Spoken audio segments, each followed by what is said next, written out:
베드로전서 5장 8절 근신하라 깨어라 너희 대적 마귀가 우는 사자같이 두루 다니며 삼킬 자를 찾나니 너희는 믿음을 굳건하게 하여 그를 대적하라. 이는 세상에 있는 너희 형제들도 동일한 고난을 당하는 줄을 알미라. 모든 은혜의 하나님 곧 그리스도 안에서 너희를 부르사 자기의 영원한 영광에 들어가게 하시니가 잠깐 고난을 당한 너희를 친히 온전하게 하시며 굳건하게 하시며 강하게 하시며 터를 견고하게 하시리라. 권능이 세세 무궁하도록 그에게 있을지어다. 아멘.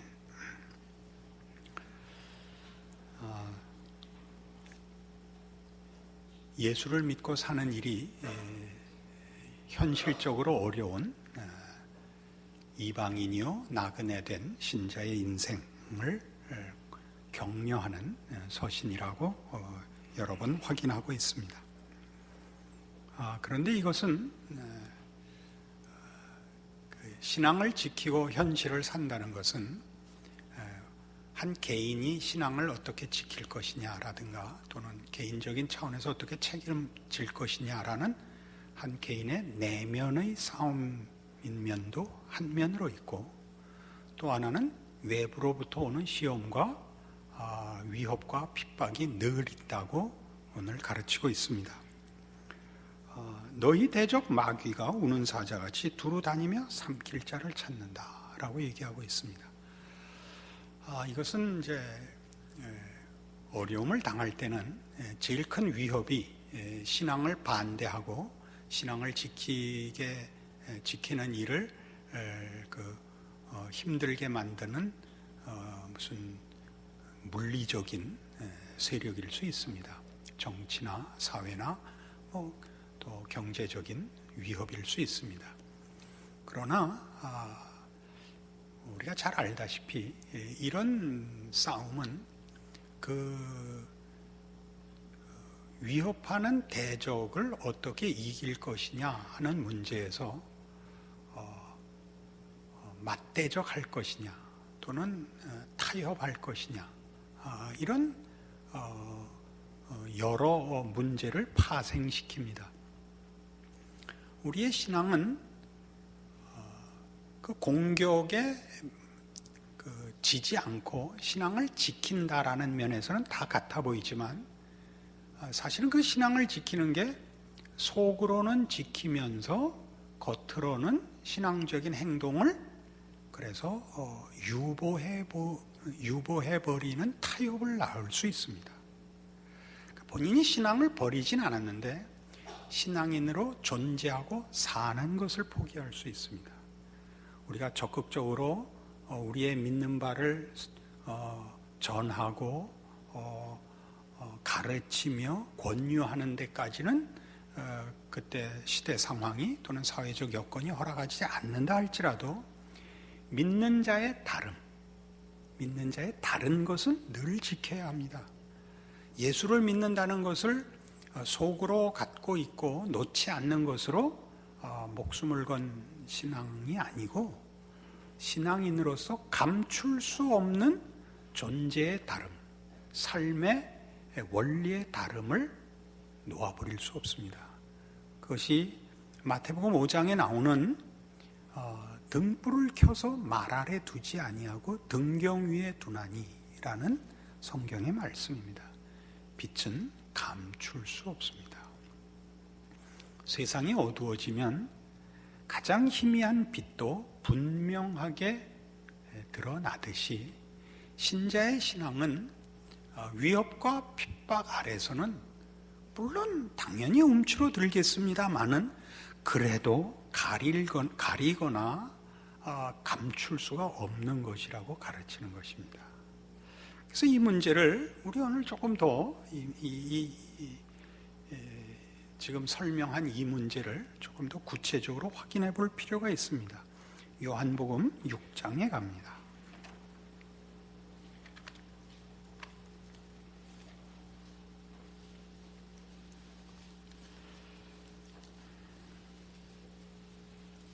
요한복음 6장 47절입니다. 진실로 진실로 너희에게 이르노니 믿는 자는 영생을 가졌나니 내가 곧 생명의 떡이니라. 너희 조상들은 광야에서 만나를 먹었어도 죽었거니와 이는 하늘에서 내려오는 떡이니 사람으로 하여금 먹고 죽지 아니하게 하는 것이니라. 나는 하늘에서 내려온 살아있는 떡이니 사람이 이 떡을 먹으면 영생하리라. 내가 줄 떡은 곧 세상의 생명을 위한 내 살이니라 하시니라.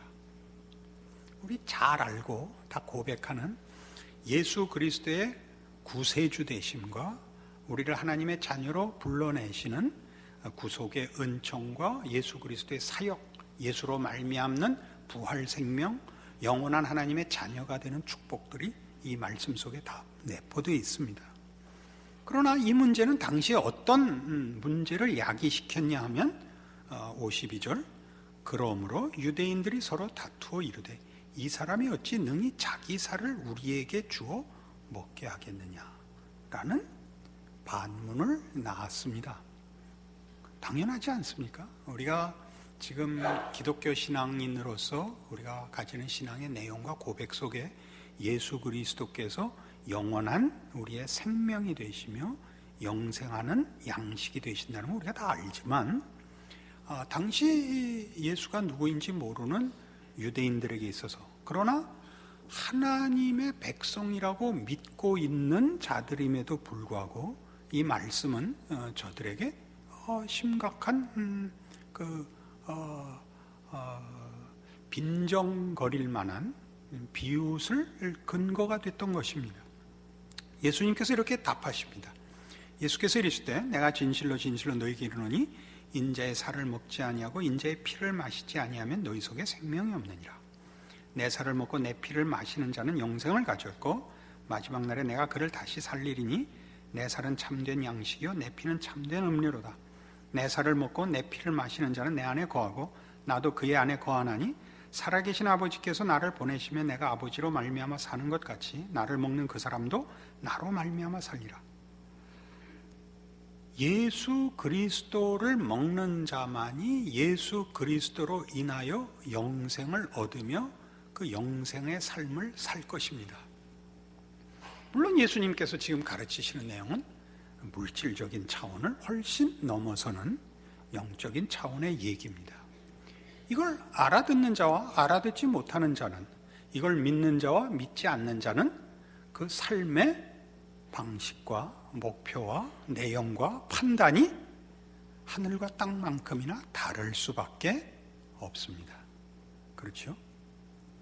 그러나 오늘날 우리는 예수 그리스도가 우리의 참된 음료요, 참된 양식이라고 고백을 하면서도 예수님께 당신의 살을 주지 마시고 돈을 달라고 그럽니다. 왜 그걸 달래냐면 믿으니까. 예수를 내가 믿으니까 예수님이 나에게 돈을 주십시오가 됐죠. 물론 이 말은 그렇게 간단한 표현은 아닙니다. 우리는 세상에서 사는 자연스러운 삶의 모든 방식을 포기하고 초월적인 형태를 취해야 된다는 뜻은 아닙니다. 내용상 우리는 보이는 세계가 전부가 아닌 걸 아는 자입니다. 보이는 것은 극히 일부분이고 더 큰 세계가 있는 것을 압니다. 더 큰 세계라는 것은 보이는 것들, 자연과 만물의 존재와 의미와 목적을 주시는 창조주 하나님이 있는 걸 아는 사람들입니다. 우리가 물질을 대하는 것은 물질 자체를 대하는 것이 아니라 그 물질을 허락하신 이의 뜻과 목적에 부합하는 신앙인으로서 우리의 삶을 살며 원리와 목표와 내용에 있어서는 보이는 것에 드러나지 않는 예수 그리스도 안에서 허락된 하나님의 부르심과 약속에 근거하여 삽니다. 아멘이십니까? 요새는 저도 이렇게 강요하기로 했습니다. 유세 듣는 그 유권자 같은 표정으로 보시면 안 됩니다. 여러분도 정하셔야 됩니다. 제일 물론 그 뜻을 이해합니다만, 목사님 오늘 설교 참 좋았습니다. 이 논평은 거부합니다. 여러분은 저와 함께 성경에 있는 말씀을 자신의 신앙 고백과 삶의 원리로 받으시든가 말든가만 있지 평가하시면 안 됩니다. 저도 여러분에 대해서 평가하지 않습니다.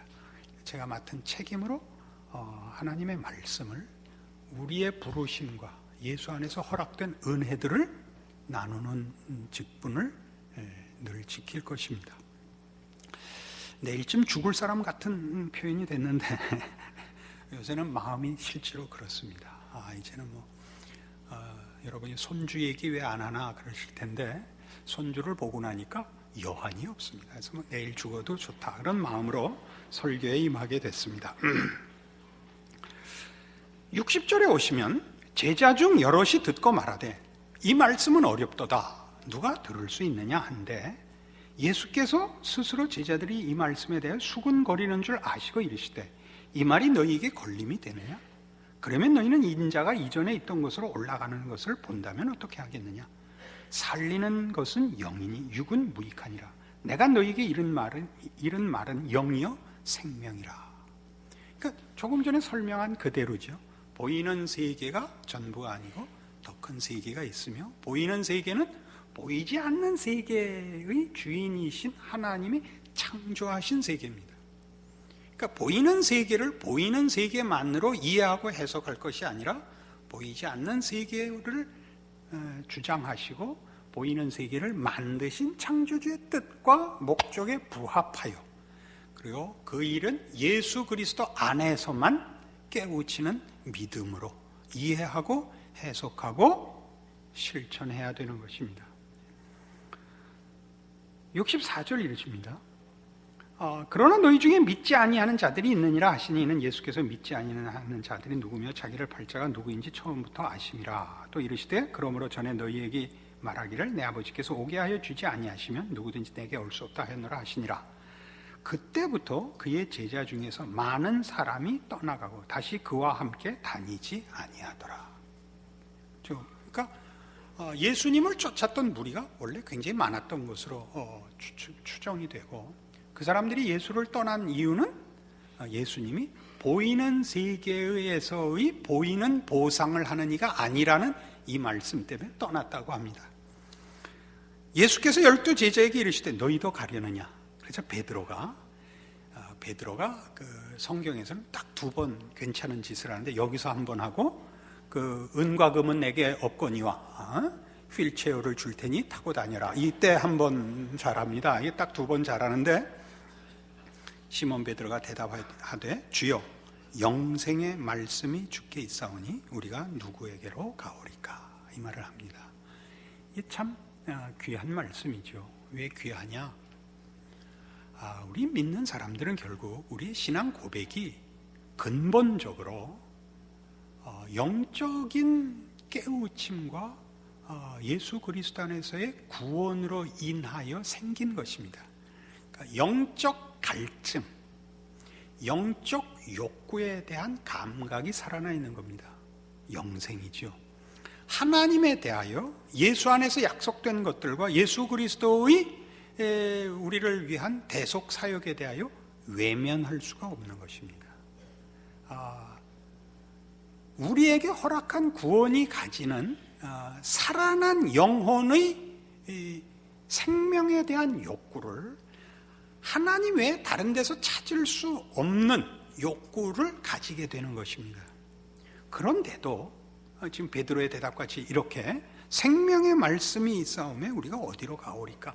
그래서 여러분이 이렇게 수요일에도 이 자리를 나오고 주일에도 나오고 그 늘 신앙생활을 제대로 하지 않으면 캥기는 겁니다.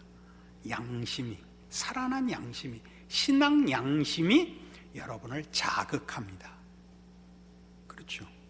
그럼에도 우리의 믿음은 현실적인 보상을 요구합니다. 여기가 이제 우리가 오늘 확인해야 되는 부분입니다. 우리는 보이는 세계가 전부가 아니라는 것을 알게 된 자입니다. 보이는 세계는 그것 자체로 목적을 가지거나 그것 자체로 가치를 가지지 않습니다. 하나님을 알지 못하고 예수 그리스도를 믿지 않고서 보이는 세계의 진정한 목적을, 의미를 알 수 있는 자는 아무도 없습니다. 역사의 증언이며 세상을 사는 모든 사람들이 알고 있는 답입니다. 헛되다는 사실을 압니다. 여기에는 의미도 목적도 없다. 인생과 역사와 온 우주에 목적이 없다는 얘기는 인류 역사가 여태껏 해온 고백들입니다. 우리 기독교인들에게만 이 답이 있습니다.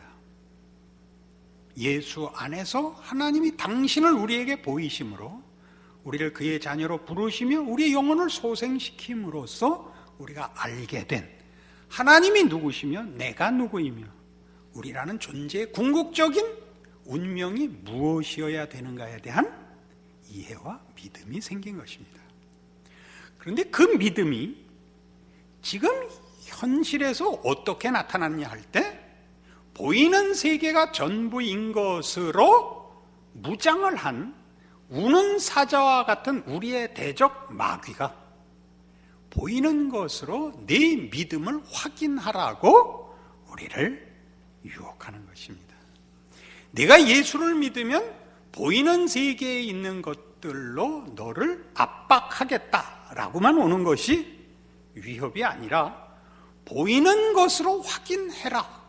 그 확인이 되지 않으면 넌 잘못 믿고 있는 것이다 라고 우리를 시험하고 있는 것도 큰 협박이다 말입니다.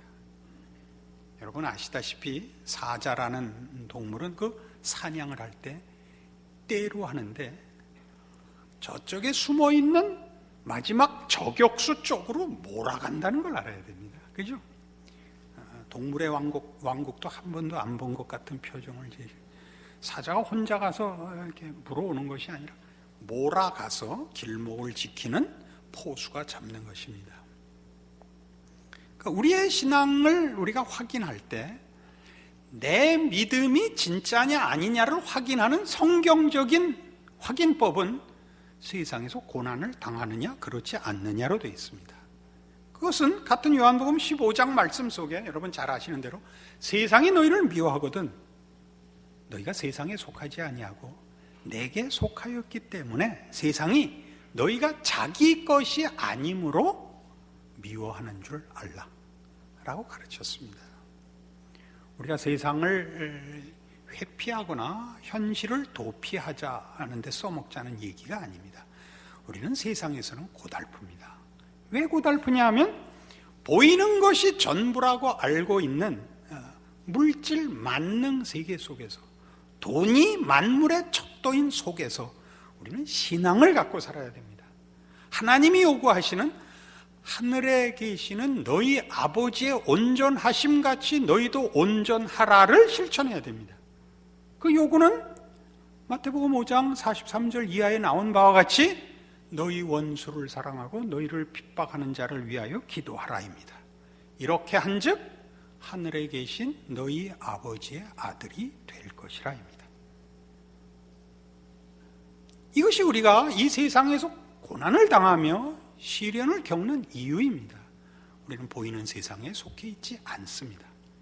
보이는 세상 속에 위치하고 있지만 그 속에서 살아야 하지만 세상이 모르는 예수 안에서 우리에게 허락된 믿음과 구원 안에서 우리의 고백이 된, 우리의 믿음이 된 그 믿음과 구원의 주인이신 하나님의 통치와 명령하심에 순종하며 살아야 합니다. 우리는 세상과 끝없는 전쟁 속에 있습니다. 이 전쟁은 우리가 주님 앞으로 부름을 받는 날 또는 주께서 다시 오는 날 종식될 것입니다. 그러니까 그 사이에 세상과 우리 사이에 평화는 없습니다. 그리고 타협이라는 이름의 평화도 존재할 수 없습니다. 이것이 오늘 성경이 가르치는 것입니다.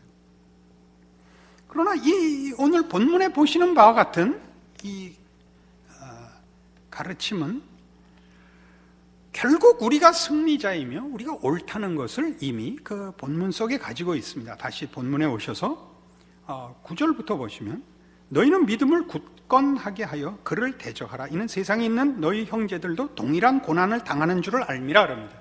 그러니까 우리만, 누구만 차별적으로 그의 잘못을 인하여 고난을 당하는 것이 아니라 여기 있는 대로 세상에 있는 모든 형제들이 동일한 고난을 받는다 이겁니다.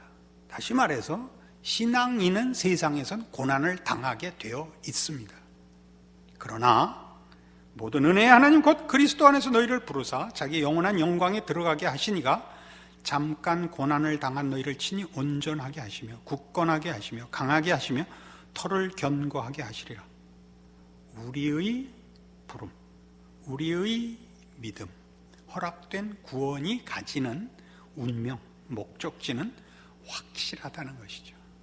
실패할 수 없는 부르심이며 그 부르심의 영광과 결과는 대단할 것이라 라고 약속하고 있습니다. 11절에 보는 바와 같이 권능이 세세 무궁하도록 그에게 있을지어다. 아멘. 여기서 왜 권능이 느닷없이 튀어나왔을까요? 보이는 세계까지 포함해서 보이지 않는 세계까지 영원 전부터 영원 무궁토록 하나님이 주인이시기 때문에 그렇습니다. 우리는 이미 마태복음 28장 18절 이하에 너희는 가서 모든 족속으로 제자를 삼아 내가 너희에게 분부한 모든 것을 가르쳐 지키게 하라 라는 예수님의 보내시는 명령 속에 볼지어다 내가 세상 끝날까지 너희와 항상 함께 있을지니라 라는 약속을 받고 있는 자들입니다. 그러니까 성경 말씀을 우리가 한 점 한 획이라도 하나님의 약속과 진실하신 그 내용으로 믿는 자들입니다. 예수가 누구인지를 아는 사람들입니다. 아까 요한복음 6장에서 본 바와 같이 예수가 누구인지 모르는 사람들과 우리는 다른 사람들입니다. 그의 말씀이 영생의 말씀인 줄을 아는 자들입니다. 그 약속이 우리에게 사실은 24시간 전평생 어느 때 어느 장소에나 진실한 약속입니다.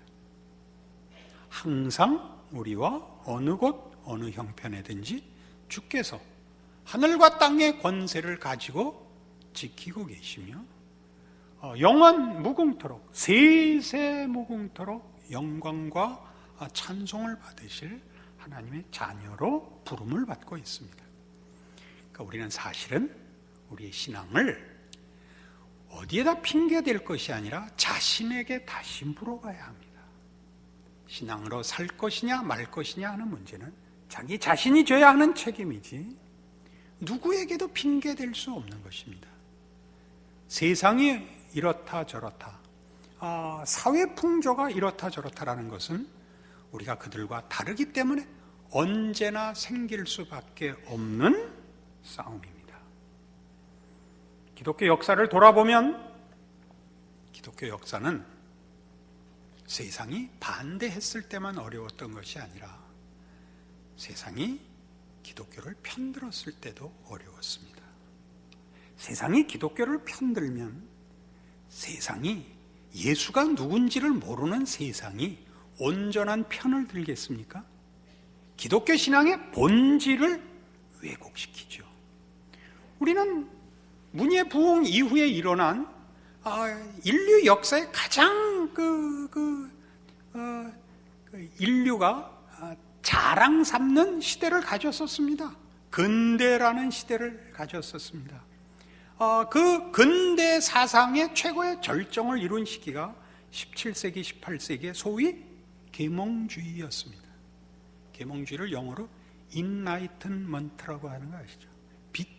빛을 비추는 시기였습니다. 흑암에 잠긴 모든 인류에게 지성의 빛을, 과학의 빛을 비추어 모든 인간들을 계몽하여 자유와 평화와 사랑을 이루어낼 것이라고 믿었었습니다.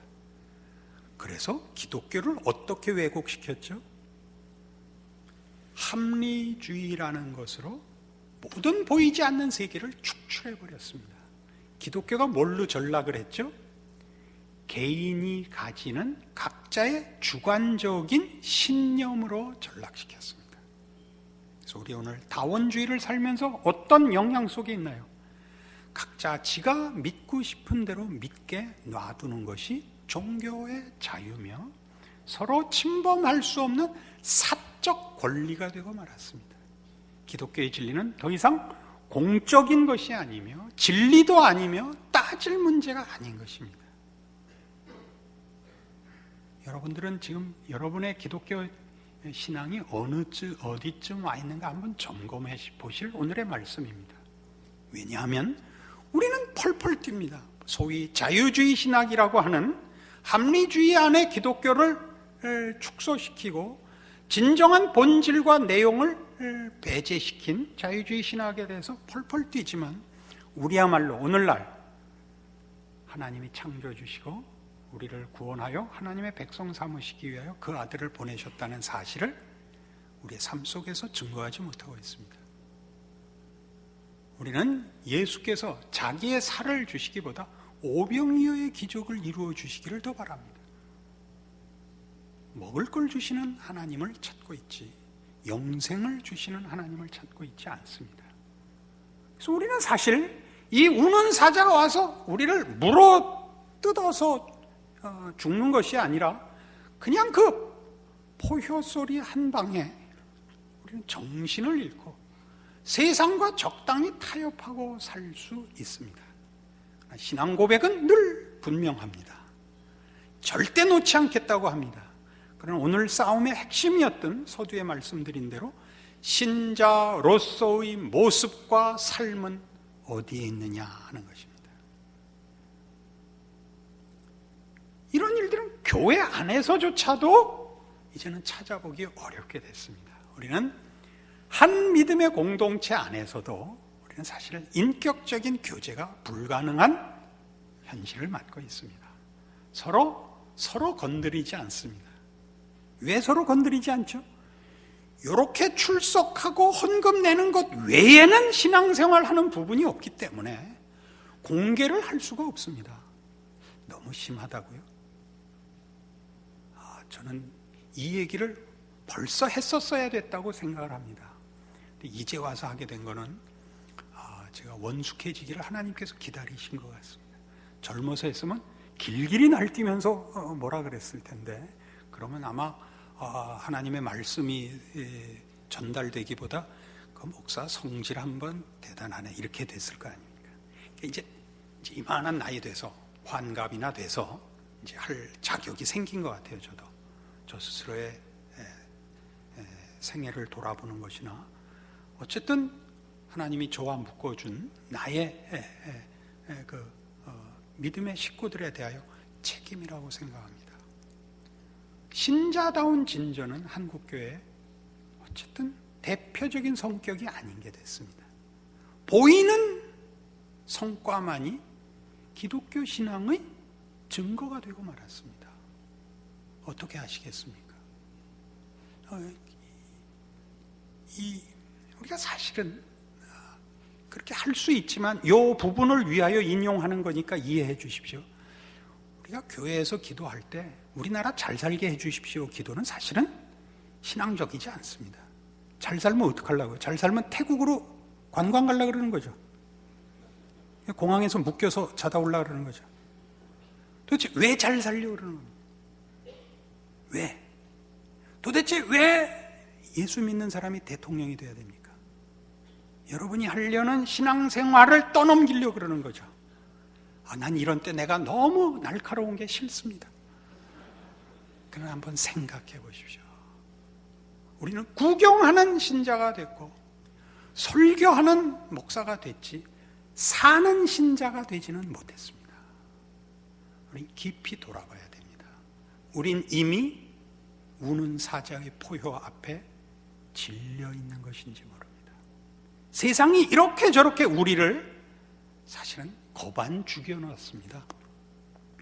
우리는 신앙을 살지 않고 있습니다. 믿지 않고 있습니다. 오늘의 가르침의 가장 중요한 부분입니다. 가장 사소한 데서부터 시작하십시오. 가정에서 시작하십시오. 여러분 자녀에게 돈 버는 게 최고다라는 말을 하지 마십시오. 능력 있어야 된다는 말도 삼가십시오. 믿음이 좋아야 된다 그러십시오. 믿음이 좋아야 된다가 우리 믿음의 가정에서 왜 쫓겨났냐 하면 그때는 그게 너무 초월주의로 표현됐기 때문에 그렇습니다. 기도만 하고 다른 건 다 가만히 있어도 된다는 식으로 기도하라라는 바람에 힘을 잃었죠. 기도한다는 것은 보이는 세계를 포함하여 보이지 않는 세계까지 다스리는 하나님이 주인이시라는 것을 표현하는 것으로서 그의 보이는 세계에서의 삶도 성실히 살아야 한다는 것이 배제된 초월주의였다고요. 거의 신비주의적 색채를 가지는 바람에 그것이 반지성적인 성격을 띠는 바람에 맹목적인 신앙이 돼서 기도만 하면 된다가 사실은 비판받게 된 것이죠.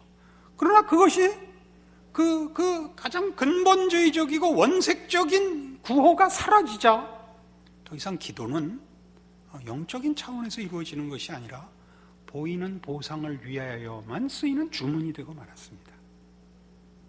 이 문제에 대해서 우리 각자가 자신이 가지는 신앙 고백의 분명한 것만큼 자신의 삶에 대하여 자문해보는 오늘의 이 말씀이 되기를 바랍니다.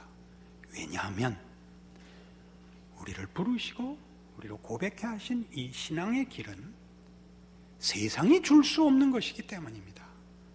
다 예수님을 떠나고 남은 제자들에게 예수님이 물으셨다고요. 너희도 나를 떠나려느냐? 아니요, 영생의 말씀이 계시오매 우리가 네게로 가오리까? 그렇습니다. 이건 우리의 오늘날 우리 모든 성도들의 공통된 고백일 것입니다.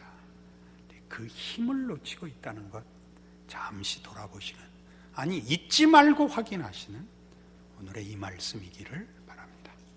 기도하십시다. 하나님 아버지 은혜를 감사합니다. 하나님을 아버지라 부르며 예수 안에서 하나님의 백성된 삶을 사는 우리의 인생은 얼마나 귀한 것인지 확인해 봤습니다. 우리의 믿음과 고백 속에 진정한 순종과 항복이 없이 우리가 말로는 주를 섬기고 삶으로는 세상을 섬기고 있는 것이 아닌가 돌아보았습니다. 우리가 진정한 우리의 신앙 고백에 그 힘을 놓치고 있기에 살아계신 하나님의 함께 하심과 승리케 하심과 주를 따르는 영적 삶의 귀한 것으로 세상을 꿰뚫고 나아가지 못하기 때문에 우리 자신의 삶도 힘들고 우리 하나님의 영광도 가리고 있지 않은가 돌아보았습니다. 주여 깨우치시고 돌이키시고 우리의 고백같이 살 힘을 주시사 주께서 허락하신 구원과 세우신 교회로 주의 영광을 드러내게 하시옵소서. 예수님 이름으로 기도합니다. 아멘.